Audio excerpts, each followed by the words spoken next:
பத்திரிகையாளர் கோட்டீஸ்வரன் இணைந்திருக்கிறார். சார் வணக்கம். இப்போ கரூர் சம்பவம் தொடர்பாக விஜய மீண்டும் நாளைக்கு ஆஜராக சொல்லி சிபிஐ சம்மன் அனுப்பியிருக்காங்க. இது எந்த கட்டத்தை நோக்கி போயிட்டு இருக்கு? இந்த வழக்கு ஒரு முடிகிற ஸ்டேஜ்ல வந்திருக்கா? உங்களுடைய பார்வை. இந்த வழக்கு முடிகிற ஸ்டேஜ்லாம் இல்லைங்க. இந்த வழக்கு ரொம்ப ஸ்லோவா போயிட்டு இருக்கு. அதுதான் யதார்த்தமான உண்மை. என்ன காரணம்னு பாத்தீங்கன்னா கிட்டத்தட்ட ஒரு மாசக்கணக்குல நாள் ஆயிருக்கு. பட் இன்னும் குற்றப்பத்திரிகை, அப்புறம் முழுமையான விசாரணை, சம்பந்தப்பட்டவங்க கூப்பிட்டு விசாரிக்கிறது, அதுலயே இன்னும் நிறைய விஷயங்கள் முடியாம இருக்கு. ஸோ விஜய் சார் அவர் ஆல்ரெடி முன்னாடி போனாரு. நடுவில் அவருக்கு லீவ் கொடுத்து இப்ப திருப்பி மறுக்காங்க. அதனால இந்த விசாரணை என்பது ஸ்லோவா போயிட்டு இருக்கு. இது இறுதி முடிவுல நோக்கி போற மாதிரி தெரியல.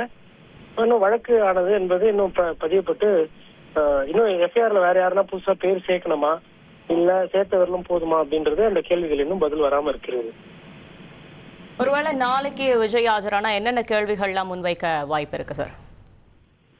இது இரண்டாவது கட்ட விசாரணை என்றதால இன்னும் கொஞ்சம் தீவிரமான கேள்விகள் கேட்கப்படும். இப்போ முதவாட்டி பேசினப்போ என்னென்ன விஷயம் அவர் சொல்லியிருந்தாரு, அதோட சேர்த்து இப்போ அதுக்கு அடுத்தபடியான கேள்விகள் கேட்பாங்க. மேபி அவருக்கு தர்ம சங்கடமா வரக்கூடிய கேள்விகள் கூட நாளைக்கு வரதுக்கு வாய்ப்பு இருக்கு.